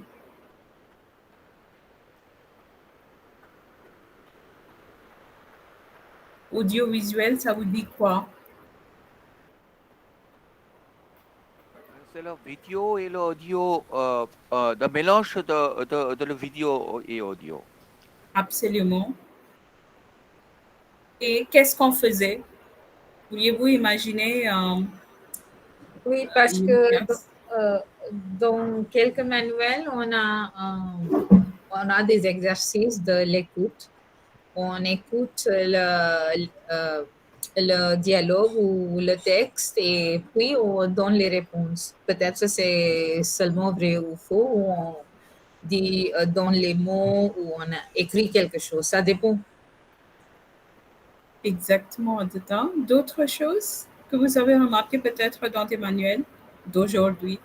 Madame, maintenant, tous les manuels qui sortent de l'Alliance française, de Clé et Didier, on a les 4 compétences, toujours. Et puis, c'était même quand j'étais à l'école, mais à l'Alliance française. Mais à l'école, on avait seulement, CBSI a insisté, ICSI a insisté seulement en production écrite, et grammaire et traduction. Donc, on est allé. Ce n'est pas la faute du prof. Et puis, chaque école a de liberté de choisir un bouquin. Mais le vrai problème, c'est ça, ça coûte très cher, les manuels.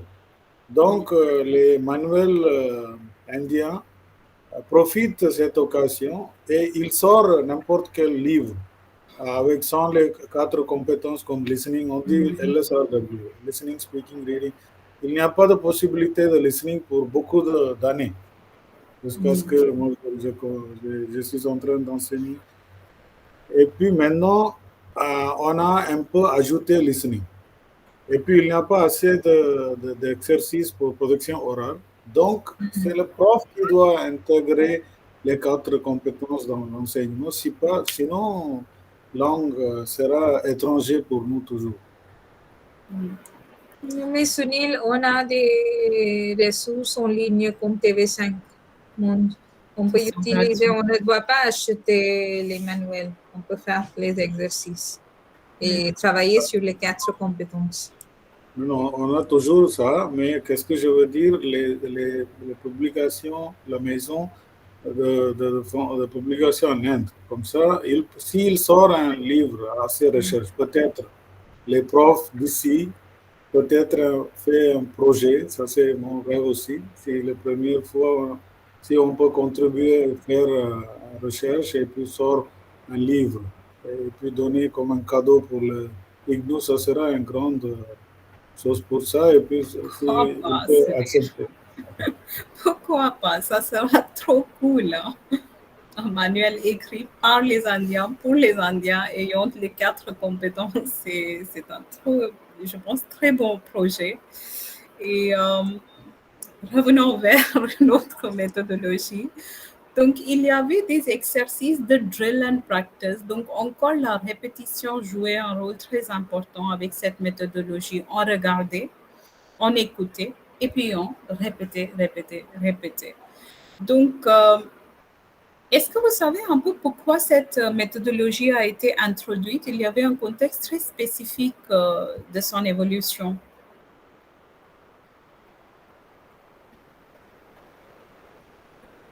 Et le mot drill and practice, ça aussi, cela appartient à cette évolution.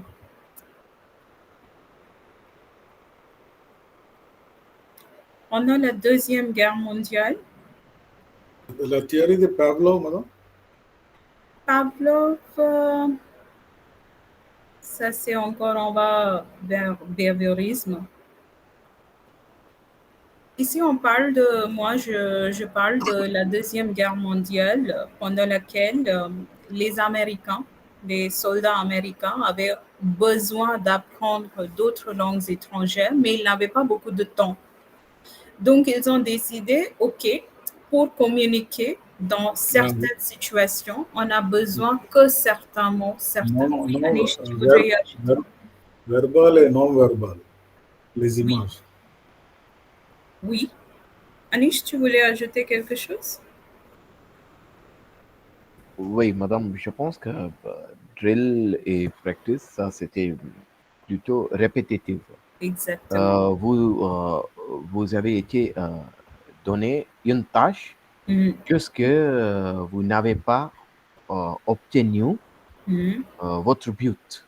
Exactement. Oui, oui. Donc, imaginez des soldats de l'armée, ils ont 100 mots à apprendre ou ils ont vu 100 dialogues sur le projecteur et ils vont répéter, répéter, répéter jusqu'à ce qu'il y ait le résultat qu'ils cherchent. Est-ce que c'est clair? Oui? Oui, madame. OK. Bon, et comme on a, même le nom indique, la première chose importante, c'était l'écoute, ensuite la parole, puis lecture et finalement l'écriture. Donc, là aussi, on ne mettait pas beaucoup d'accent sur l'écriture. Le plus important, c'était l'écoute. Puis, on a demandé aux soldats ou aux personnes de parler. Ensuite, de lire et finalement d'écrire s'ils en ont besoin. Et même dans les manuels d'aujourd'hui, surtout pour les exercices de prononciation, si vous faites attention, il y a des exercices de ce type. Écoutez la distinction entre je et che. Répétez je, journée, nanana, chaise, nanana. Donc tout ça, ce sont des activités où vous écoutez, vous répétez pour parler. C'est clair?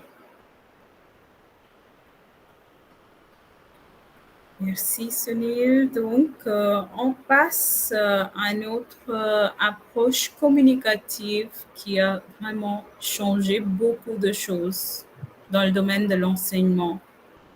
C'est quoi l'approche communicative? Il s'agit de quoi?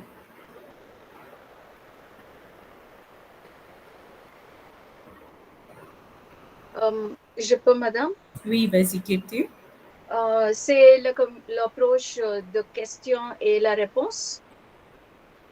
OK, on a déjà essayé, oui, c'est vrai, on posait des questions. Oui, c'est ça. L'approche communicative, je pense que c'est ça. OK, mais on peut développer un petit peu quand même. On peut donner les étudiants les sujets et ils peuvent parler sur les sujets. On peut donner des les images et ils parlent, mais c'est seulement pour communicatif. Il y a un sujet où il y a les questions et les réponses. Oui, je pense que c'est ça. Donc, le plus important, c'est la communication maintenant. Donc, on dit, on doit fournir des situations quasi authentiques, presque réelles à nos apprenants, dans lesquelles il sera capable de parler. Grammaire, nanana, etc. Tout ça, c'est au second plan. On ne fait pas beaucoup d'attention à tout cela. Donc, on est plus tolérant envers les erreurs aussi. Même s'il ne maîtrise pas bien le présent ou le passé simple ou le passé composé, c'est pas grave tant qu'il est capable de s'exprimer, tant qu'il est capable de parler. Donc, Chanchal voulait ajouter quelque chose? Allez-y, Chanchal. Pas ajouter, mais je commenter seulement, faire un commentaire. C'est ce que je fasse maintenant, parce que je ne peux pas communiquer quand je fais le cours ici maintenant. Je ne peux pas m'exprimer clairement. Ça veut dire que je n'ai pas la compétence et c'est une très caractéristique très importante. Vous parlez de notre cours, Chanchal? Communiquer efficacement. C'est quoi? Est-ce que vous parlez de notre cours? Parce que là, ça me rend très triste. Est-ce qu'il s'agit de notre cours ou vous parlez en général dans votre classe? En général. Merci beaucoup. Je me demandais après 2 heures de cours, il dit, je n'arrive pas à communiquer, qu'est-ce qui se passe là? Bon, ok, merci, ça me soulage, Chanchal. Vas-y, Sunil. Madame, après la Deuxième Guerre mondiale, après la grande destruction de l'Europe, les pays européens, chacun est en train de progresser et développer leur propre État. Donc, après l'accord d'entente de former the European Union, donc ils ont besoin d'un lien commun pour la langue parole. C'est donc ils ont formé European Standard for the languages. Cadre européen commun de référence. Donc, ils ont, c'est après la formation de European Union, beaucoup de monde veut travailler l'autre pays comme quelqu'un d'Allemagne veut travailler en Espagne. Donc, il y avait des mouvements, il y a des bougements des hommes. Donc, ils ont donné un standard de chaque. Après cette formation de European Union, vous avez les manuels et les compétences sont révisées dans le clé. Quand j'ai observé des clés, les livres, bouquins de différents manuels, je comprends bien compris. Après la formation, ils ont concentré beaucoup à la communicative, approche communicative. Donc, chaque fois, il bouge, il apprend, il aura le certificat de A1, A2, comme il peut avoir un niveau assez pour en Espagne, quelqu'un de chaque pays. Donc, ça c'est devenu très, très important pour eux. Et puis pour nous aussi, en Inde, on essaie de réviser nos programmes, mais il y a beaucoup de problèmes à résoudre. Ça va, je comprends. Oui, Maîtrise, je vous écoute. Madame, je voulais juste ajouter ici, les étudiants peuvent aussi utiliser la langue maternelle, mais il y a aussi un doute. Est-ce que dans cette approche, le professeur utilise toujours la langue cible ou les deux, la langue maternelle et la langue cible? De préférence, on utilise la langue cible, de préférence. Si jamais l'apprenant est complètement bloqué, comme je dis, aujourd'hui, on parle plutôt en termes d'une méthode éclectique. On peut utiliser de temps en temps la langue maternelle de l'apprenant aussi. Oui, Anish? Oui, madame. Madame Salomon, cette approche, c'est totalement le contraire de l'approche traditionnelle. Parce que dans l'approche traditionnelle, c'est la prof qui parle, et les apprenants, ils entendent. Mais dans cette approche, la prise de parole est donnée aux étudiants. En anglais, on dit, il y a deux termes. Est-ce que je peux utiliser ces deux termes en anglais? Oui. Teacher talking time, TTT, et student talking time. Student talking time est plus que TTT, teacher talking time. Et en utilisant cette approche, on fait nos apprenants capables de face le monde réel parce qu'on leur donne les situations réelles. Ça, c'est communication, parce que je ne peux pas écrire bonjour et je ne peux pas marcher avec mon cahier partout. Mais communiquer, ça nous donne cette approche de vivre dans le monde réel. Oui. Exactement. Donc, je pense que l'approche communicative est assez claire parce que aujourd'hui, on parle beaucoup de cette approche, comme Sunil vient de dire aussi. Maintenant, les manuels utilisent cette approche aussi. Donc, la communication, c'est très importante. Et l'évolution, c'était surtout après ces guerres, les gens ont commencé à voyager, donc on a essayé de standardiser, on a essayé de dire que ben voilà, la communication est primordiale. Donc, on se focalise surtout sur la communication au lieu de forme, la grammaire, le lexique, etc. On est plus tolérant envers les erreurs et c'est ça l'approche communicative en gros. Et juste après approche communicative, la dernière qu'on a maintenant, c'est l'approche actionnelle. Qu'est-ce qui a changé avec l'approche actionnelle à votre avis?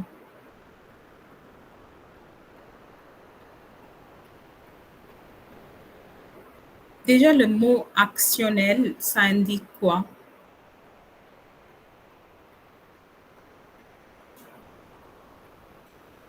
Les gestes, ce que je comprends, les gestes, les actions en action, comme jeu de rôle, mais... Les actions plutôt, pas vraiment les gestes, mais les actions, ce qu'on fait, autrement dit, ce qu'on fait dans la classe, à l'extérieur de classe.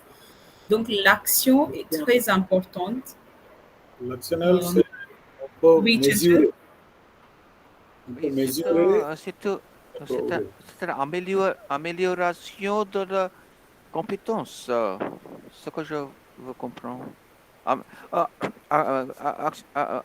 C'est quand on peut communiquer très avec compétence. C'est ça. Oui, on a commencé à parler en termes de 4 compétences, ce qui existait déjà avec communicative. L'approche communicative a déjà soulevé tout ça, mais l'approche actionnelle a dit surtout, a commencé à parler en termes d'acteur social. Donc, c'est quoi un acteur social? L'apprenant est un acteur social. Cela veut dire? Quand on peut communiquer socialement avec les autres personnes autour d'elles. Absolument. Donc, moi, j'apprends la langue française pas pour rester chez moi, mais pas pour sortir dans la société, pour interagir avec les autres, pour voyager finalement en France, pour travailler dans une entreprise multinationale. Donc, j'ai besoin de communiquer avec les autres et de faire des tâches quotidiennement. Cette tâche pourrait être, comme Anish a dit, dans la classe, c'est sous la forme de jeu de rôle. Mais dans la vie réelle, ça pourrait être acheter du pain, visiter un musée, voyager dans un pays, etc. Donc, tout ça, ce sont les différents types de tâches qu'on pourrait avoir. Est-ce que ça fait du sens? C'est clair? Oui, madame. Oui. Et maintenant, l'apprenant, quelqu'un, je pense, dit aussi, je pense que c'était Anish, toi encore, l'apprenant est au centre. Il a plus de temps de parler, il a plus d'autonomie, il est capable de faire beaucoup de choses, il est capable de se présenter, il est capable d'acheter, il est capable de voyager, etc., etc. Donc, il est plus autonome. Quel est le rôle du professeur dans une classe comme ça, où l'apprenant est très actif? Diriger. Observer et motiver. Il observe et il motive. Et avoir plus d'interaction avec lui pour travailler sur les compétences. On travaille sur les compétences. Mais, madame, ce que je ne sais pas, est-ce que si sera mieux que si le prof corrige l'étudiant, est-ce que c'est bien de corriger? Pas tout de suite. Pas tout de suite, Chantal. Selon ses approches, l'approche communicative ainsi que l'approche actionnelle, on ne corrige pas tout de suite. Si l'apprenant fait des erreurs, on est plus tolérant et on lui donne plus de temps à réfléchir, à faire des autocorrections s'il est capable. Oui, Sunil? Les professeurs essayent d'utiliser les documents authentiques au maximum possible, sinon Absolument. ce sera difficile. Oui, donc il y a beaucoup plus d'utilisation des documents authentiques, type, par exemple, Sunil? Par exemple, quand je cherche une activité, avant j'ai inventé quelque chose. Maintenant, je cherche français de FLE TV5. Il y a des ressources, donc moi je sors d'après niveau A1, A2 et B1, B2. Sur ça, moi je travaille sur le niveau des élèves et puis je compare le système de notre manuel et ce qu'il doit améliorer. Donc toujours il y aura des défis pour les élèves d'améliorer dans la langue française. Exactement. Authentique. Avant, c'était les élèves ont dit, voilà, monsieur, vous prononcez mal et vous ne prononcez comme pas les Français. Maintenant, il y a plus d'approches et moi, je demande les élèves d'écouter la version originale réelle, par exemple, la Radio France. Et je sors quelques exemples et ils donnent. Et puis, il y a des radios africaines, beaucoup similaires comme algérien, tunisien et Sénégal. Vous cherchez, il y aura plusieurs. Donc, les exercices seront compréhensibles, pas comme les Français Paris. Parisiens, ça c'est un peu difficile, mais sud de la France comme Marseille, et la radio Marseille, ça sera compréhensible pour nos élèves. Absolument. Et en fait, cela soulève le point de l'interculturalité. Donc, quand on parle de l'approche actionnelle, on parle aussi en termes de l'aspect interculturel. Donc, car on pense que l'apprenant est un acteur social, donc il n'est pas juste limité à Paris. Il ne va pas juste voyager en France, il peut aussi voyager au Canada, il peut aller en Afrique. Donc, il y a cet aspect d'interculturalité aussi qui joue un rôle important quand on parle de l'approche actionnelle. C'est clair, mes amis? Pas trop fatigué parce qu'on va se voir demain aussi. Et j'espère que c'était clair, pas trop lourd. Et il vous reste de l'énergie de me voir demain aussi, avec autant d'enthousiasme et autant de participation. Donc, je pense qu'on va s'arrêter. Et je vous remercie beaucoup et je vous félicite pour votre participation active. Donc, bravo tout le monde. Et j'ai hâte de vous retrouver demain pour notre deuxième séance. Ça va? Si jamais vous avez des questions, n'hésitez pas à me poser. Je pense que je ferai partie du groupe WhatsApp. Vous pouvez me poser des questions là ou demain aussi, on va se rencontrer. Donc, vous avez toute liberté d'y poser des questions. Merci. Je vous en prie. Merci, madame. Merci, madame. À bientôt. À bientôt. À demain. Bonne soirée. Au revoir. Au revoir, madame. Merci. Au revoir.